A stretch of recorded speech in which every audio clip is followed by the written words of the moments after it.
everybody, and welcome to another episode of Cap and Gown. I'm Rachel Phillips Buck, VP for Student Success at Ferris Resources, joined today by our president, Matt Boisvert. Hey, Matt. Hi, Rachel.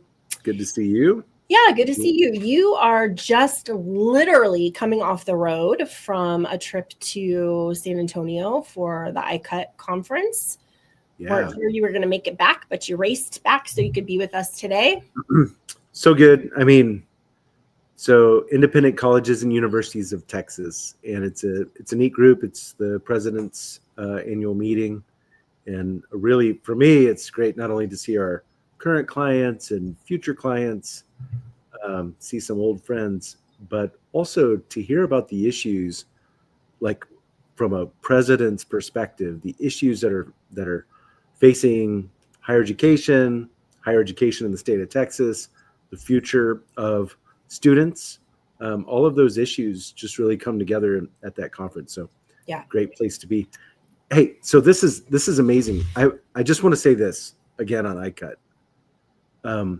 This blew me away. In 1987, 16.9% of students attending ICUT institutions, so 17%, were non-white. So 1982, 17% were non-white. Today, it's 52%. Wow. That's amazing. That is amazing. That was pretty neat to see. And also in the state of Texas, all of the ICUT institutions combined contribute $10.5 billion to the Texas economy. So That's pretty neat to think about. Yeah, that's awesome. The other thing I'll say about this, since you asked, was so Adobe was there. Adobe is a big sponsor, and they were kind to print luggage tags for people who were there. And so I got one of our Ferris luggage tag, and then they're like, "Hey, if you want to make another one," so I made a personal little fly fishing one. Cute. That's fun. Pretty fun. That's a nice giveaway. I like it. It's good. Yeah. I feel like maybe you are delaying a little bit because I'm going to also say it's football season.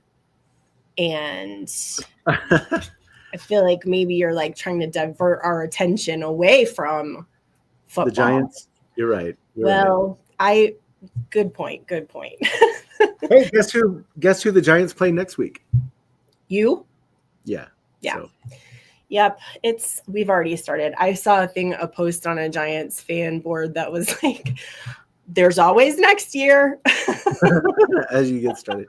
Yeah, it's pretty sad. That's okay. Hey, I just saw something really fun. McMurray, who, we awarded the Retention Intelligence Leader Lighthouse Awards last week. They, for the third year in a row, have their highest enrollment. It's 4,144 students. They are up 30% over last year, which is incredible. They are just doing such good work. And they're, located here with us. And so we get to go spend time with them occasionally, but that's exciting. It's really fun. I was thinking about, we're going to talk a lot today about kind of the rhythm of the academic year and how we can mold our work to fit in with that. And I was just thinking about what a good job they've done of paying attention to what's happening with their students and really like leaning into that. So it's pretty fun. What I would say, what they've really figured out is how to serve the students who are there. Right? Yeah, for sure. That's really neat when you start doing that really well. And we're at the point where all of those numbers are starting to come in, right? Most of you guys are like at your 10th day or 12th day or whatever it is, you're accounting for your census date. And so, Matt, that is always it's just kind of a crapshoot, isn't it? Because on one hand, you may have done a really great job on retention and persistence. And then on the other hand, we know some schools that are going to be below what they were hoping for. And I always think it's just a good benchmark measure to know, even if you come in very high, the promise you make is that those students are going to be successful. And so thinking, how do we support them through not only to come to college, but then also to be able to be successful?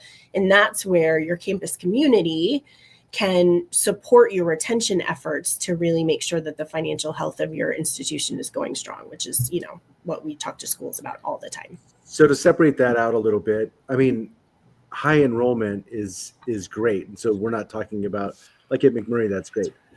But also you have to know how you got there, and was there a change in your inputs of the kinds of students who came in this year compared to the year before.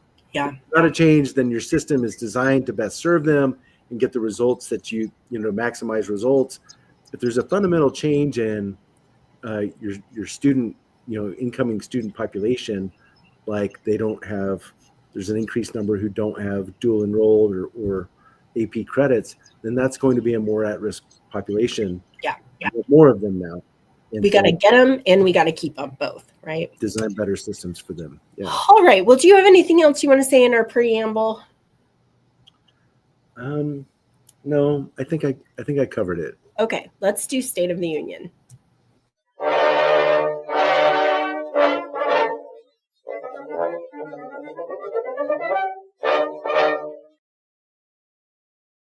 All right.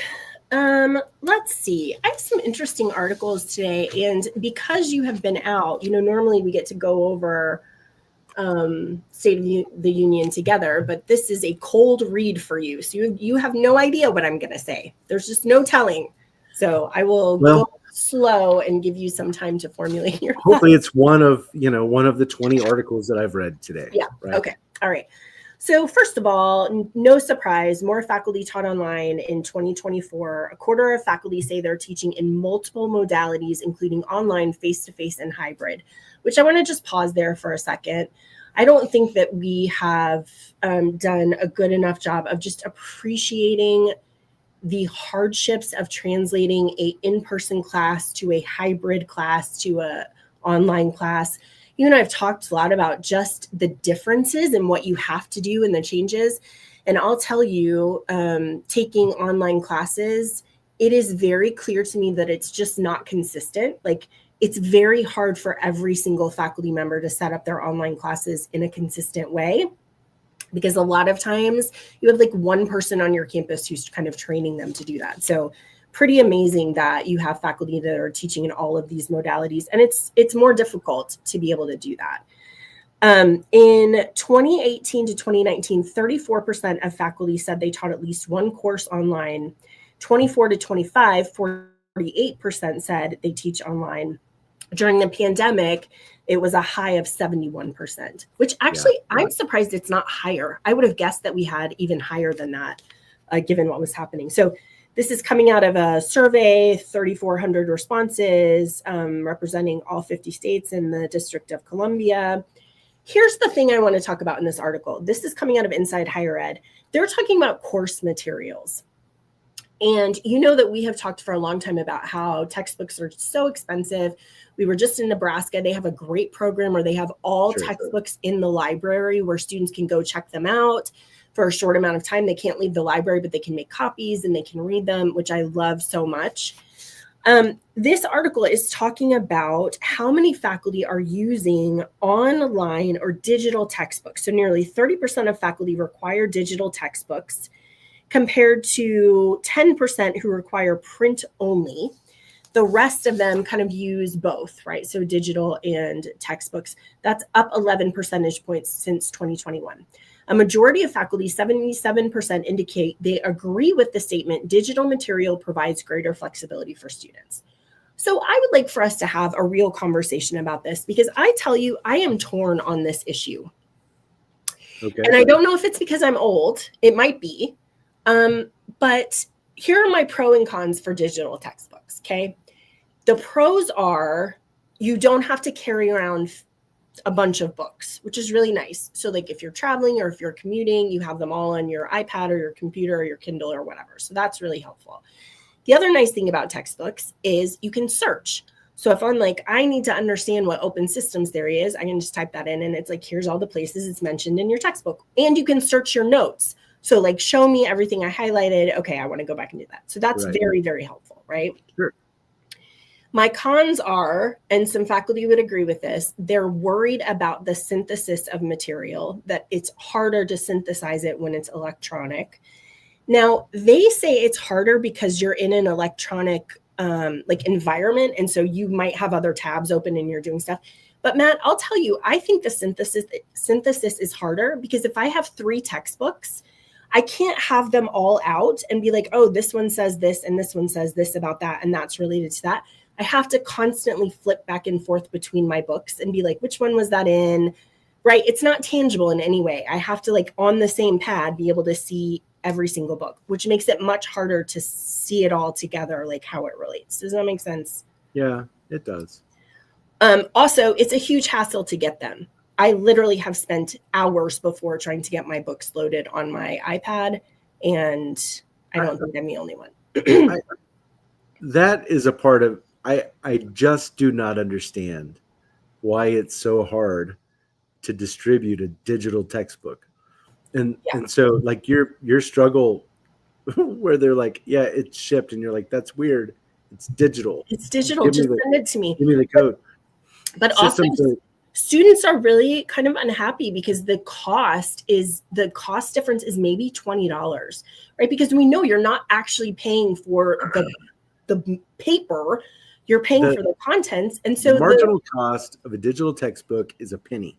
Right. I mean, so I'm telling you, though, it's like if the textbook costs $120, then the digital costs $77, and you're renting it, and they're going to take it back from you. So whatever. Okay. I would like to hear you guys comment on what you think about digital textbooks. But the other thing I want to tell you is Open Educational Resources, which are OERs. It's a low-cost digital material. 57% of faculty said they know about this Open Educational Resources, but only a third of them require it. And faculty are like, we don't think it's as good, which is really interesting, because I just had a class where I had no textbook cost. My faculty member had all of these Open Educational Resources. He uploaded the PDFs. We could read them, but we didn't have to pay for them. And they were incredibly helpful. So I'm just thinking about, we're going to talk a little bit about students and how they're always changing and what they need. If you are a faculty member who can find those Open Educational Resources, please use them. It is the difference of $1,000 in some cases, right? If you can find all of those open source pieces. And this article is saying there needs to be some retraining, because people think it's not quality, and it is. Probably out there's some not quality, but I'm saying the ones that I've used have been really, really high quality. So I like that idea. Rachel, Chantel's watching us right now, and she's like, I am not a fan of digital textbooks at all. Yeah, I know, Chantel. I kind of feel the same way. Bailey said the same thing. She's team paper. I don't know. It's I don't know. I don't know what to say about it. It's really tricky. Okay. Next thing is. So can I just, sure. I don't know if you know this, but behind me in my credenza, I still have all of my textbooks from my master's program at Arizona State. I mean, and there are times where, like, when we were talking with Sherry Woosley, just having a conversation, I was like, wait, because I remember the book, the author, the class I was in, when this topic came up on networks and boundary spanners, and I went and pulled the page, and I was like, this. Right. He's like, that's exactly what I'm talking about. Because don't you remember where it is in the book too? I mean, that's how I am. Yeah. Because it was an experience. It wasn't just like death scrolling pages. Yeah. It was actually, I know exactly where it was. And I remember, now one reason I remember the class and the authors, because I was in his class and it was his required textbook, and it was printed in black and white, and that bothered me. Okay. But anyway. Yeah, textbooks. Gotta love them. Except we need open resources, right? But how many textbooks, I'm sorry to go back to this, but you got me triggered. How many digital textbooks are in black and white, not color? Why? See, it makes sense with a textbook where you print it, because that costs money. But do you know what I'm saying? Yeah, I think all of my textbooks are in black and white. It's a problem. That's a problem. Yeah. Okay, we got to move on. I got a lot of State of the Union. All right, college students with kids are more likely to lack basic needs. Is anybody surprised about this? So we talked last week about 1 in 5 college students is a parent. This came out of a survey of 53,000 respondents, so a big population sample. Women are more likely to say they're caregivers, 73% of respondents. More than twice as many Black students indicate are a caregiver or a double caregiver, which is where they have responsibility for their family and a child, so a parent and a child. The majority of non-caregivers were under 24, but young parents are more likely to say they missed at least one day of class due to the lack of childcare. Versus their peers who are in their 30s, who it's a much lower percentage who are missing school. So it really interesting. I would dig into that article. It just talks about like how much work they're having to do. This, Matt, is to me, the important part of this article. It says 70% of parenting students indicated they would have difficulty securing $500 in cash for an emergency expense. That's really interesting to me because, we've talked about parking tickets, we're talking about textbooks, we're talking about like extra lab fees and like all of that stuff that maybe you're not calculating in the how much money do I have to complete this semester. Right. And I'm just thinking about the schools that we have that have $500 emergency grants so that when you have a student come to your office and they're like, I can't buy my textbooks, or I can't pay this parking ticket, or I need this thing, that you would be able to help them come up with that cash so that they continue to be successful. In the long run, it's a win for the student. It's a win for the university. I think we just don't think about the fact that money, it is a lot of money for a lot of people to try to come up with. So I think emergency grants are a great idea. So I think last week you talked about the size of the market, the number of parents going back to college, right? And the number of single moms going back to college. It's a large market. Your institution can be excellent at this, and it's worth doing. It's just worth doing. For sure. I always have talked about it in terms of like the kind of customer for life, but an alum for life. Here, if you help a person, so especially if you're enrolling single parents or parents who want to earn their degree, and you just have this program, like in case of here is a fund if you have a special particular need, what that can then build for loyalty from these alum down the road. You've changed the direction of their entire family, and they're going to be very loyal Grateful. To the institution. Yeah, for sure. Worth doing. Ohio has just enacted a law to regulate online program managers. This is a thing that we've been talking about for a long time. It's the second state to enact a law like this. In Ohio, public and private colleges have to disclose their websites for their online programs when they're using vendors to help run those offerings. Staff who work for the vendors, known as online program managers, have to identify themselves when they're talking to students. And it requires colleges to report OPM contracts annually to the state higher education chancellor. Also, this law prohibits OPMs from making decisions about or distributing student financial aid, which I think all makes sense. This is coming out of, you remember there was a law that said like, hey, you can't have OPMs represent themselves like they're from your school, because they're not. They have to make that really clear. And some OPMs are in revenue sharing for their payment. And so they're like, if you're doing that, you have to be very, very clear. They're not allowed to provide marketing or recruiting services if you have a tuition revenue sharing model. So if they're like involved in the marketing piece, you can't, right? Because it's an incentive for them to market. Basically, Matt, they're giving the promise and they don't care about the fulfillment, right? Because they're just like, oh, we made whatever promise we want. The students come, it's not congruent, and then they can leave. So yeah, and if you go back to like probably 2005 when OPMs really started when I became familiar with them, it was kind of like the Wild West, and some of the agreements and I know in hindsight, like that was terrible for the institution. So, listen, Eastern Gateway Community College closed in 2024. It offered tuition-free online college programs with their OPM. And they basically were like, whatever you will get in your Pell Grant, that's how much it costs you. So we're going to just take your Pell Grant and we're going to charge different prices and whatever. Right. enrollment went from 3,000 students to 45,000 students in 6 years. And then everyone was like, hey, I don't think we're doing what we should be doing here. This is basically like an education mill. And so then they got shut down and there was all. So Matt, I just think there's a balance in there. I just think it should be really transparent. Who's making the promises, who you're talking to, how you're deciding how much something costs. It's just, we have a serious problem with the cost of college and transparency. We just have a problem with that, right? And I don't think anyone has solved it in the most ideal way. Yeah, the thing that comes to my mind, and this will come up later in our conversation about slow productivity, it's just, it really is mission fit. And so, students who are mission fit, OPMs who are mission fit. Right. And you really have to demonstrate that.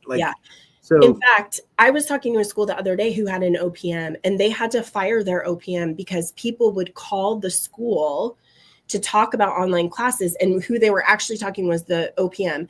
And the school's motto is about hospitality. And they were like, we had to fire them because they didn't understand how we talk to students, how we go above and beyond, and how we try to take care of them. Sure. They're treating them the same way they would treat, a big state school. And they're like, that's not what we do. So yeah, I think that congruency is super important. Okay, you're going to love this one. I'm sorry. We have to go fast because we have so much content, but I do want for us to talk about this. This is out of Inside Higher Ed. You and Viva are I need to send this to you and I need you to dig into it. The article, the title is Dual Enrollment Research. Is this a Student Voice article? No. I'm done with those. I mean, I like Student Voice. I just don't like their articles. Okay, dual enrollment research shows far-reaching, strong outcomes. Here's what's fascinating about this article. The number of participants in dual enrollment has skyrocketed from 300,000 in the early 2000s to 2.5 million in 2022, okay?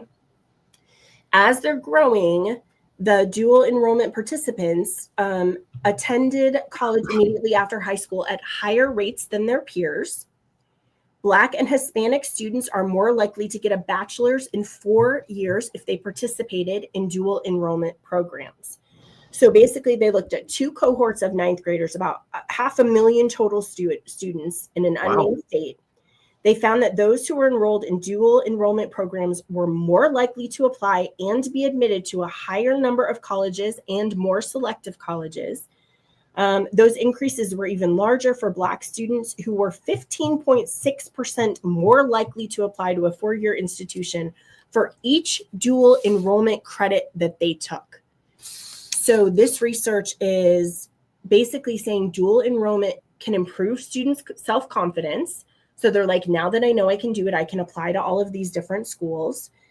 They're more likely to receive grants. They're more likely to receive scholarships. The study, which reviewed records of about 9,000 students who were high school freshmen in 2009, found that those who had completed at least one dual enrollment course were 1.5 times more likely to receive a scholarship compared to those who hadn't in their first year of college, and 1.7 times more likely to receive a merit scholarship specifically. Average enrollees' financial assistance was about $1,200 higher than the students who did not participate in a dual enrollment program. So fascinating, right? Because we know FTF students who come with no credits are a high-risk population. But this, now we have some really good data to say, here is what the difference is. And Matt, you and I say when we go to campuses, like, you've got to figure out how to get your students to have experienced this, right? How do you work with your high schools to make sure they have access to dual enrollment? Yeah. And the best institutions build the bridge to do that. That's right. And so when you have that opportunity to have your local high school students participate with your institution, you're casting a vision not just for them to go to college, but a place that they feel comfortable then just transitioning into. Yeah, visualize. There's a whole lot. So what's really neat about that article is we've talked about FTF zeros in terms of not having the exposure to the rigor of college, but what that research is also showing is it's not just that, it's this access to higher funds, right, or financial support. And so that combination, and we've seen it, if anyone listening has not heard us say, if you want a clear target to support your FTF zeros, those who come in with no AP or dual credit transfer credits, start there. For sure. It's funny, Matt. It says, the two states that have the highest public school high schoolers who participate are Idaho and Indiana. Really interesting. But there are 5 states who their participation is in the single digits. They didn't even tell us in the article. They're like, I don't want to tell you who that is. But 5 states, that's crazy town. So it'd be interesting to hear, like, depending on what state you are, what that looks like. Listen, so we need to know next time, because if your school's in one of those states, then you have a huge opportunity. Yeah. Okay, I have another bombshell for you. That one, we'll have to bring you and Viva on, and we can talk through all the FTF zero, because I think it's worth camping out on. This one is about the lens of record and registration. This is about transfer credits, and this is fascinating to me. So this research analyzed 13,000 plus graduates talking through transfer credits. So they're like, if you've done transfer credits, you've seen that file with 75 community college credits at multiple institutions where they change their major and they have 30 extra credits at the end of graduation, right? And so they're like, the big explanation for that is the credits don't transfer. So in this study, they're like, actually, that's not true. 98.5% of transfer credits are successfully transferred. More importantly, transfer and non-transfer students accumulate extra credits at nearly identical rates. So what the heck is going on? So they classify this in 3 different ways. One is unusable earned credits, which is credits that students completed with passing grades but don't count towards whatever degree. The next one is unusable unlearned. They attempted, but they didn't successfully complete. That's failed classes, remedial coursework, and repeated attempts. And then last is excess credits. And that's what we're talking about, excess credits, okay? Right. Over 90% of students graduate with excess credits, while fewer than half have unusable credits. So these are just extras. Like, you're taking more things that you shouldn't be taking.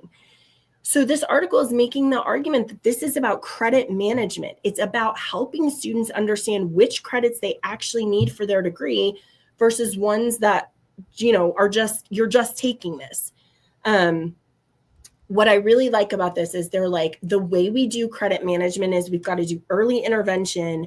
You've got to do ongoing support. Most of the credits who are wasted happen in the first semester. So that idea of we show up with all of these credits, or we, we don't know what we're doing and we're going to take a bunch of credits. That's where a lot of those wasted excess credits are. So this article is saying we really got to come back and think about program changes, financial aid, prerequisite courses that didn't apply, and the natural accumulation of those credits over time based on various things. I really think it's a call for advisors to be experts in degree planning, right? Like, let's not lose sight of that. I would like, so if your institution had an expert in transfer credits, just one pro, that would be helpful. I know, but Matt, what I'm saying is it's not just your advisors have to advise your first year students so they don't take 4 classes that don't count. Great, you have those credits, but they're not worth anything to you for your degree, right? And the misunderstanding is that we're not doing a good job of having these transfer credits transferred. They're transferring. They're just erroneous. They don't help you in any sort of way, right?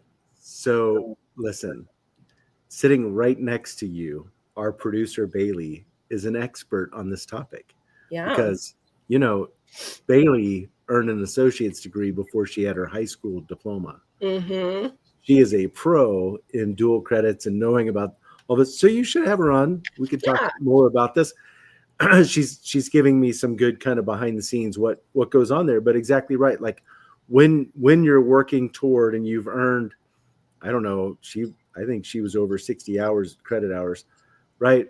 It's then how does that then fit or plug into, especially if you're going to a specialized program and or if you're going to a private institution that has a specific general ed requirement, core requirement. Yeah, so for sure. Okay, I don't want to say anything about this next article except swatting is back. You remember what swatting is? It's where people call in fake bomb threats and active shooters and all of that kind of stuff. The group that's responsible for this is Purgatory. Purgatory has done all of these hoaxes in the public facing channel on Telegram, which this article says is an encrypted messaging service often used by criminals. Purgatory is like, if you want to buy this for your campus, it's $95 to have a school swatted. It's $120 to swat a mall, $140 for an airport, and $150 for a hospital. So they're back. We're seeing a bunch of this happening, lots of disorganized chaos. It makes me sick to my stomach. You remember that last year they found 3 men, all from, Maryland, Virginia, and Ohio. They all pled guilty. They went to prison for 3 years, each of them, because don't mess around with this. So that's long enough. Yeah, that's happening on campuses, especially as we're coming back in. And what, don't you have something better to do with your time? I don't get it. Well, right. I just want to say this to our first responders on our campuses. That's terrible. Because it's awful. When you get one of those situations, what you start thinking about and how that puts, I don't know, it's just that's a stressor. We just don't need that. Yeah. All right. The last one to end on a positive note is something called Take 5 warm-up strategy. This comes out of IU, where this faculty member is suggesting that you have like just a simple icebreaker in the beginning of class as a faculty member. So you might say, like, would you rather have clean laundry, always have clean laundry, or always have clean dishes? Okay. Which would you rather have? Clean dishes. I don't know. I mean, of course, I don't know. I'll take both of them. Yeah, I'm gonna have Bailey's on the laundry side. I might too. I don't mind washing my laundry, but I've got a pretty deep closet. Like I've got, like I could probably go a couple of weeks. Dishes are yeah. Okay. Anyway, you start with an icebreaker. You guys have conversation. You do that for the first 2 or 3 classes, right? And you're modeling this behavior, and then you break up the class into groups of 2, and then you assign them weeks. And you say you have 5 minutes at the beginning of your week, your class, to lead the icebreaker. And so it's a couple of things. First of all, the faculty members, like, you have to model this. You have to show, like, everybody has to participate. Like, this is what we're going to do. This is how you lead a conversation.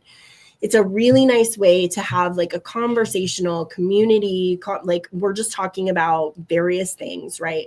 But also for some of our students, they don't have an opportunity to lead those kind of discussions. And it's a really important skill in your career. So learning how to create discussion and lead the discussion, I think, is a great idea. When I taught U100, I did this every class period. I would ask them a question and we would talk about it. And my favorite one was, if I visited the town you're from, what would I do? Like, what is the thing I should do? Which is so fun because then they get to talk about, a lot of times people are from small towns and they're like, you would go visit the dairy cow that's, named Charlie and lives in this field or whatever. But it's pretty fun. I mean, I don't know. So it's a great idea. Okay. Woo, that was a close one. I think we've got a couple of episodes coming out of that one where we can go back and really talk some more about the business of college. Who are your students? How are you granting them credit? How are you setting them up for success? I think there's some good conversation there. So I would like to move on to slow productivity, and that is the State of the Union. And that is the State of the Union. I'm a little bit rusty. So I want to move on to slow productivity. And this is Cal Newport. Is that right? I always get his name wrong. Cal Newport. So I want to remind you guys, this is our book of the year, which is a little bit tricky because Rhythm of the Academic Year, we don't really pay attention to years, but we started in January. We're halfway through. I'd like to remind you what we're talking about. Our book on slow productivity is really about how we think of efficiency and how we think about good work. So good work is not busy work. Good work is not always visible work. Good work is thinking upstream, thinking about the most important things. The principles of this book are do fewer things, work at a natural pace, and obsess over quality. So we talked about do fewer things, which, the things that came out of that for me that I have used since that episode in May are things like, can you just, if somebody says, can you just, and you have like, here's 27 steps before I can just make that transparent for them. Just say like, you're asking me to address a referral.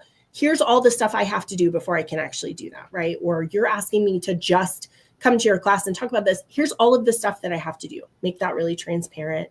Also, Matt, we've talked about overhead tax, which is where it's like, there's a bunch of things that have to happen, oftentimes in legacy projects, where it's like, we've always done this, and there's all of this stuff I have to do before we can actually deliver the project. And so articulating that and saying, it's going to take me longer than you think because I have all of this overhead tax that I have to do. His recommendations are around mission limiting. So limit your mission. You should only have 1 to 3 maximum in your life, and you should name them, and you've got to focus on them ruthlessly. So even if it's a good thing, if it does not fall in your mission, then you got to say, nope, I'm not going to do that, which I really love. Limit your projects. So distinguish between finite projects like orientation planning and ongoing responsibilities like advising. You need to understand how that falls. Like if this is a thing and I've done it, or it's going to be throughout the year. Create timelines, block the time you need on your calendar. Don't just leave that open for meetings, but make sure you're paying attention to that.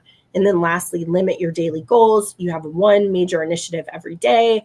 You're scheduling days for specific work. Today is the day that I work on, retention intelligence, and build in time for genuine emergencies. So we've covered all of that stuff. Today, I want us to talk about working at a natural pace. And one of the things that I love about this is it fits so beautifully with the rhythm of the academic year. And, you and I usually talk about rhythm of the academic year for students, but we have this at Ferris Resources that mirrors actually what is true for faculty and what is true for staff. So what's interesting is you have this ebb and flow for students, and oftentimes your staff and faculty may be in sync, but there are some times where it's really out of sync, right? Where when students are studying for finals, maybe you don't have as much advising going on because they're not paying any attention to that, but you have a lot of tutoring going on. Or when students first come, you don't have a lot of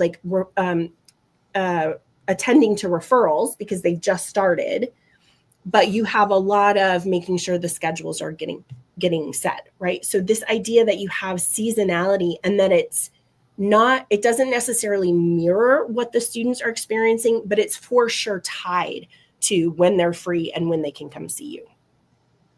Do you have something to say about that? I have a lot to say about that, but I think so. I'll try to focus it. So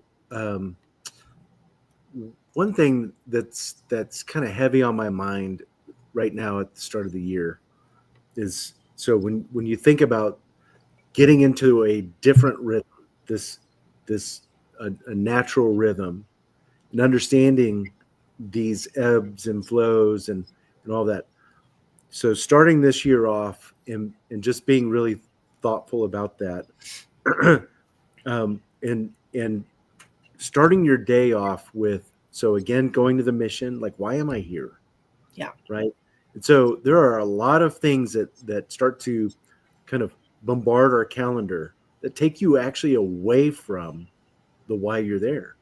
And so what I'm thinking about, I'm thinking about this dream of, if you start your day and you're like, right now, the season, what students need from me is this. And that's what I'm going to hold. Everything else I'm going to hold back, because what students need from me right now is this. This is the rhythm of their season. This is what's going on. What I was contrasting that with, and what made me laugh, is we've all seen the offices that act like everything happens all the time. Right. And so it's just a lot of busy, and we're going to meet about this thing that's, are you kidding? That's 9 months from now, urgent. Like, right. What's urgent right now are these things. Why are you so blind to what's important to our students right now? And I'm not saying don't plan. Yeah, of course. What I'm thinking about is the guy from Career Services who sets up a table in the library to meet with students, but it's totally out of rhythm when students want to talk to them about interviewing or you know what I mean? Yeah, it's the right message at the right time, for sure. Right? You have to be giving them the message when they're ready to hear it. And I do think it's a really important part, which is there is some immediacy with what students need. As in, if you miss their social connections in the first 3 weeks, they do have success debt, and it is going to be harder in 6 weeks to get them connected. If they miss the academic reassurance around midterms or their first test or whatever, it is going to be harder to help them to recover.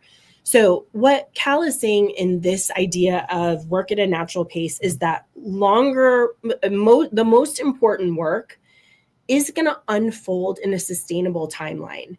And it's going to vary in intensity, which is exactly what you're saying. Like, you should be able to, if you've worked in higher education for any amount of time, I would say for 1 year, you should be able to look at your calendar and say, I know this is when I'm going to be busy with this kind of work. And then I know this is when I'm going to be busy with this kind of work. You should be able to put it on your calendar. We put it on our calendar. Z and Rebecca have on their calendar, busy season starts. And it's variable. Like, sometimes it's a week before and sometimes it's a week later. But that's a way for us to say at the beginning of summer, look, we have until this time where we can do some of those summer projects. And then we are full of support requests, trying to make sure that everything's working well for the beginning of the semester. So thinking about the variation of that. And I think, Matt, what I want to come back to is oftentimes we understand there's variability, but we forget to take the slow times for rejuvenation. In terms of sustainability, there are times where you can say it's advising season and I have to see this many students. But there are other times, like between finals and the end of the semester, or between Thanksgiving and the week of finals, there are some times in there where you can say, I worked like crazy in high intensity because my students needed me for this period of time. And now I'm going to find spaces in between to like recapture my sanity and think about some of those bigger projects, because you have to fit them in times where it's not urgent for you to see your students, right? Which I think is some of the pushback we would get from student success people, is like, it always feels urgent, but I don't, there are times when there is an urgent student issue. If your work is always urgent, we've got to fix that. I think that's fair to say, right? Yeah, that's a good way to put that. Also, I think it's really interesting. I think about our team, and we have people on our team who are much more comfortable with a marathon. So they like that planning of like, what are we going to do for the next year? Okay, then here's what I'm going to do for these 2 months. And then, right, there are people who like that. And then there are other people who like the sprint. They're like, if here's what we need to accomplish, I'm going to work really hard for 3 months and I'm going to get it done. And then I've got to take this breather time in between. So you have to know kind of what you're comfortable with and figure out how to fit that into the ebb and flow of rhythm of the academic year and what your students need from you, which I think is really interesting. This book talks about work versus foraging, which I think this is fascinating. He has this whole premise, which is like, when you're foraging, you have like, you're just spending all day working, right? You're always out, you're looking for everything. What are you going to do? And then we move to be farmers, and then we have work, and we understand our work, and then we go home. So in some ways, people are like, oh, work is better because then you get your work done and you go home.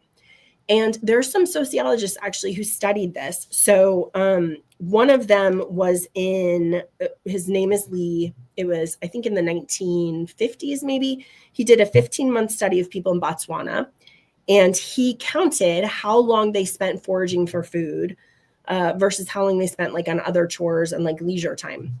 Okay. And what he found was they spent 20 hours foraging for food a week, 20 hours on other chores, and they had plenty of time for leisure. And everyone was like, that's crazy. Are you sure foragers like are just hanging around most of the time? So then they did another study years and years later in Botswana. Just hanging around. Sorry, that was in Botswana. In the Philippines, where they had similar groups of people. One of them had invested in foraging, hunting, and gathering, and the other one was growing rice. So it was a little bit more like equal. They were able to kind of do this comparison. The people who were foraging and hunting and gathering spent 40 to 50% of their day in leisure, of daylight in leisure. And those that were farming spent 30% of daylight in leisure. And everyone was like, what in the world is going on? And he said, well, farming is really monotonous work. And it's wake up, do your work, go to bed, wake up, do your work. Whereas foraging is like longer in the day, but you have these breaks in between. I was thinking about fishing. I was thinking about how if you're a fisherman, it's not like you wake up and fish, and then you go home. It's like you wake up and you walk to the stream. And that is a moment where you are like collecting your thoughts and you're thinking about the day and you're getting prepared. And then you fish, and then you might take a break, and then hunting the same way, right? But this idea that there is in natural work an ebb and flow of busyness within your day, within your season, within your year, that we've really lost because we're always on our phones. We can always get a text message. We can always, and we've defined work as 8 to 5, or if you're student development, 10 to 10, right? Yeah. Where we're missing out on these intermittent pieces where we're like getting very present and resting. Anything to say to that? Well, I actually thought you were going to start talking about Stardew Valley. So you took me there. But I was thinking about, going fishing. And the truth about fishing for me is that I can catch my limit in 2 hours. Like when the fish are, so with foraging, if you know the land, or you know the stream, or you know where the animal trails are, you can be very targeted, right? And so there's some work to do there, but I think most of my fish were caught in a 2-hour window. My latest fly fishing trip every day. And so that's kind of interesting to think about. The other thing that I thought about is the show Alone, where people go, they got to, survive. Yeah. And there are no farmers on Alone. Right. Yeah, they don't have time for that. They don't have any time for that. Yeah, I mean, I think that's a little different because you don't have your community. But I think the point of that is the intensity.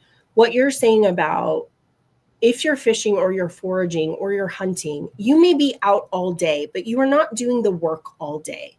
You have these points of high intensity where you're really paying attention, and you have points of low intensity where you're walking to the place, or you're waiting for the fish to bite, or you're waiting for the animal to walk by. And we've lost a lot of that.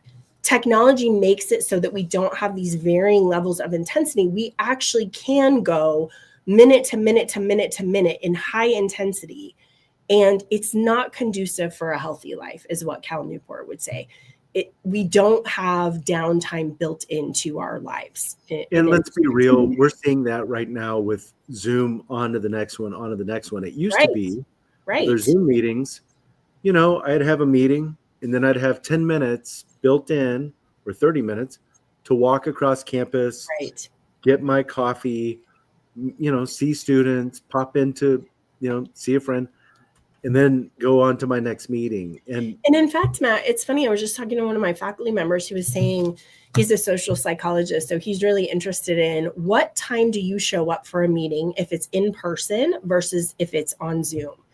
And he was like, it's really funny because on Zoom, everyone is punctual. You show up at 5 o'clock. Why? Because you just finished your other meeting and here you are. Right? You don't want to like hang around. For an in-person meeting, if you get there 5 minutes early, other people are there and you talk and you're like, how's your family? What's happening?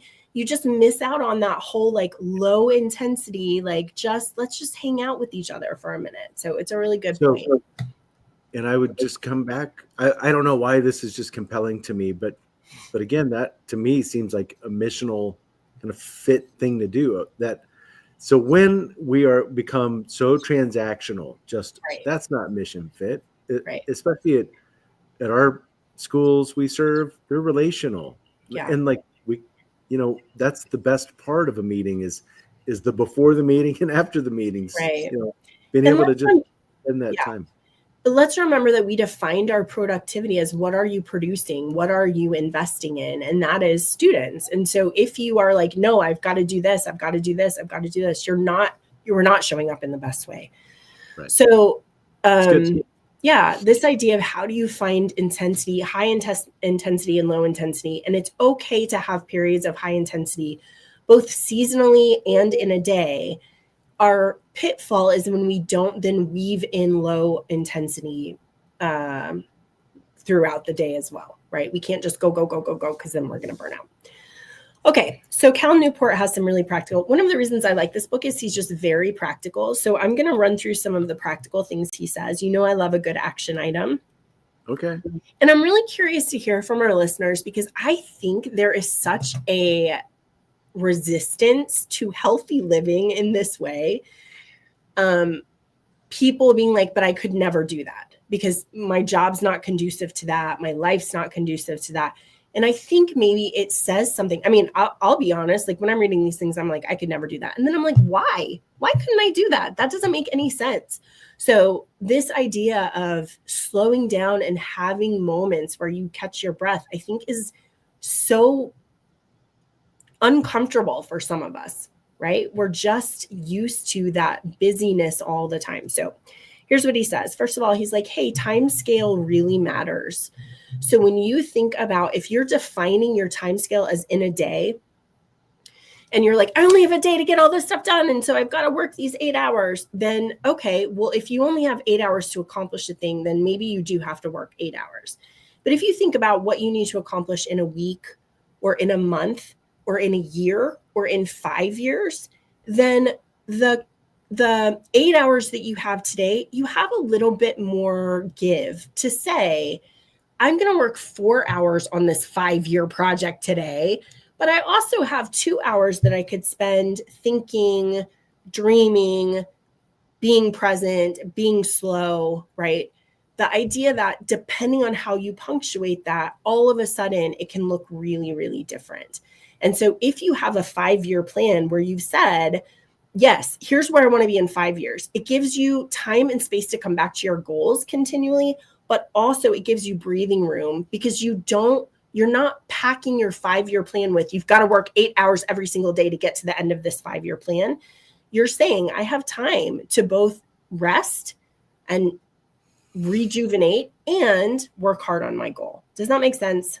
It does. And the thing that comes to my mind is what we've talked about with creativity. And so if you think about this rush, and not just creating some space, you have to create space for creativity. If you're always under the gun, you can't be creative. You're actually, so your ideas are not going to be the best. Right. And so,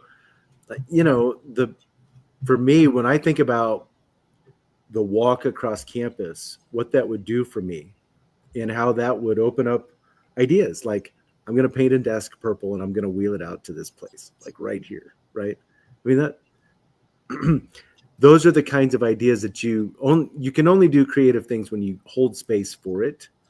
And so that's really important. And for sure. if your time scale, like it's due and it's crunch time, hopefully you've already woven in your creative time and excellence in your idea because you held some space earlier. Yeah. But on a long-term project, you're going to deliver a higher quality product by holding space so that you can be creative and think through, how do I plus this idea? How could I take this from good to like really remarkable, something that leaves an impression? Yeah, it's funny when I think about writing papers in my undergraduate work, like my goal as an undergraduate was to write the paper so I could turn it in when it was due.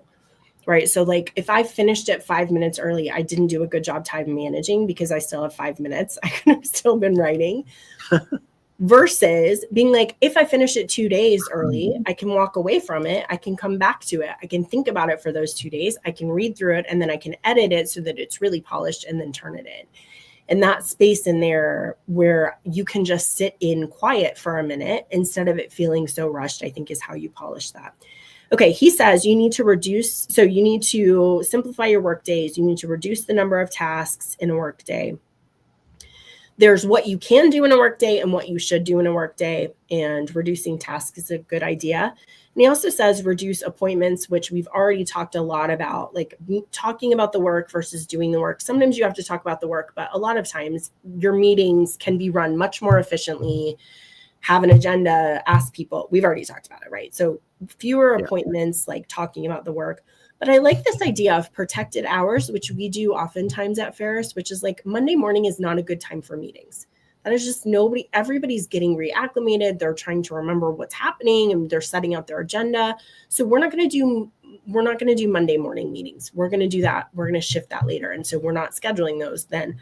Or one for you, one for me. So I have a meeting where we have to talk about a thing. So I'm going to put that in the calendar, but I'm also later in the day going to take an hour and say, this is protected time where I am going to do the things that I need to do in terms of being creative and thinking through and being proactive and thinking upstream instead of just constantly feeling like I'm responding to things. Okay, he also talks about embracing seasonality. We've just talked about this, varying the intensity and focus of your work. And he says, there's this, you remember this whole movement of quiet quitting, which I think is still going around, but I don't think it's quite as prevalent. What? Are you frozen or are you shocked? I think you're frozen. Okay. Quiet quitting. But he's like, there's a time and a place where you may have seasons in your work where you can not quietly quit, but you can pull back. If you're always saying no to projects and you're never available, people are going to be very unhappy with you because then you're not doing your job, right? But if every Thursday in the morning you are not as responsive as you are every other day, then that's okay. You can hold that space for you to be able to focus on the things that are really important. So he has things like scheduling rest days. I was thinking about Braden's always so kind to us after traveling that she puts on our calendar. We get the day off after traveling. We're not very good at taking advantage of that, but that's a good example of like, we have just spent all of this time on the road, sometimes over the weekend. And then you get to just have a day where you regroup, get yourself settled, get back together, making sure that you are creating those opportunities when the season is appropriate, right? I was thinking about one of our schools that ends in November. I love that idea so much because what happens then is between November and Christmas, you have this whole extra season of, it's sort of like summer projects, but it's a much shorter amount of time where you can really invest in getting sort of reestablished with fullness instead of running on empty. Anything you want to say about that? Well, I just think if you're going to do that, you have to be very intentional about setting it up like that. Like, how can we best use this break so that we can be better prepared for our students, but also continue to engage students during that long break. Yeah. There's a lot that goes into that, being intentional. Yeah. And there's a lot of, it's interesting because I do think there are a lot of those pockets in the rhythm of the academic year that you could take advantage of.